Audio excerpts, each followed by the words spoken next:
Lautaro Martínez. Inter out, Barcelona in. Atlético land themselves a Spurs star.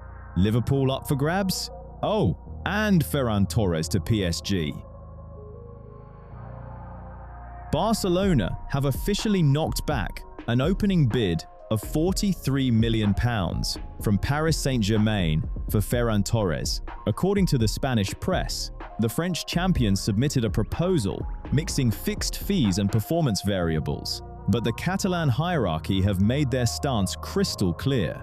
They want that 43 million figure guaranteed as a flat payment, with any bonuses negotiated strictly on top.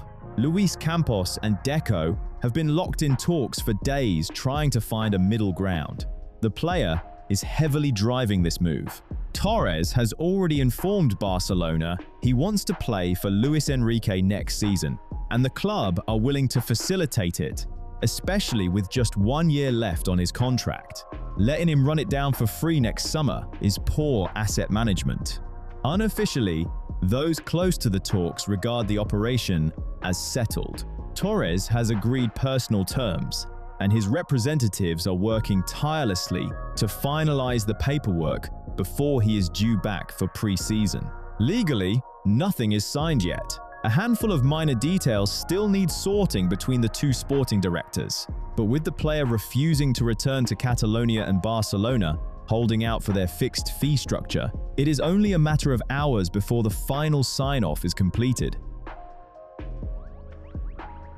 Fenway Sports Group are closing in on selling a significant minority stake in Liverpool to a consortium that includes Jeff Bezos. Sky Sports report the transaction will value the club at roughly $6 billion, with the Amazon founder taking a slice of a 1/3 share. It is the first direct investment into a major professional sports team for Bezos, and it is telling that he has chosen the Premier League over the NFL. The logic is purely financial. Unlike American franchises that rely on widespread revenue sharing, top English clubs keep all their commercial, matchday, and merchandise income. Liverpool pulled in over £700 million in revenue last season, a club record. The global distribution of the Premier League offers an unrivaled audience, making the revenue potential far more attractive than an equivalent opportunity in American sports. It is a watershed moment for foreign investment in English football. Barcelona have added Inter Milan striker Lautaro Martínez to their shortlist as a direct alternative to Julian Alvarez.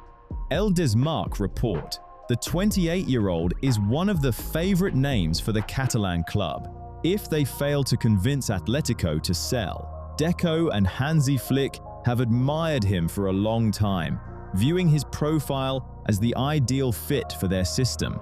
He drops into the build-up, links the play, and guarantees goals in the box. The obvious hurdle is that Martinez is an Inter legend with a contract running until 2029. Inter would demand an enormous fee, one that most observers doubt Barcelona could meet under normal circumstances. Though frankly, Barca's finances are still in better shape than my engagement metrics. Half of you are watching this like undercover scouts. Stop lurking, hit the like button, and let me know you're actually here. Any negotiation would only begin if the Argentine actively pushed for an exit after 8 years in Italy, and there is zero indication of that happening right now. However, the money generated from selling Ferran Torres to Paris Saint-Germain gives Barca extra funds to chase a marquee forward. Much depends on the upcoming conversation between Alvarez and Diego Simeone. If Alvarez stays put, expect Deco to pivot straight to his international teammate and test the resolve of the Italian club. Tottenham and Atlético Madrid remain locked in detailed negotiations over Christian Romero, with the two clubs currently separated by a £5 million gap on the fixed fee. Fabrizio Romano describes the move as close, but the Lily-Whites are holding firm on a £40 million valuation. They are under no financial pressure to sell, so they are demanding a package that reflects his market standing. Diego Simeone has made the Argentine his absolute priority. Insiders suggested Romero was open to a controversial move to Arsenal, but playing under his compatriot in Madrid was always the dream. His performances at the World Cup reminded everyone of his quality when he is fully focused, and Simeone has been flirting with the idea of signing him all year. Atlético are evaluating how to structure bonus terms to bridge that 5 million deficit without wrecking their summer budget. Romero is completely focused on the move, despite his occasional temperamental streak and unnecessary bookings. Losing a starter of his caliber this late in the window will force Spurs into a swift reinvestment strategy, but for now, they are waiting for Madrid to meet their price. Manchester United have rolled out the red carpet for Marcus Rashford, handing him a new squad number and plastering his return across their social media channels. But let us be honest, it looks exactly like a couple trying far too hard to pretend everything is fine. It is not fine.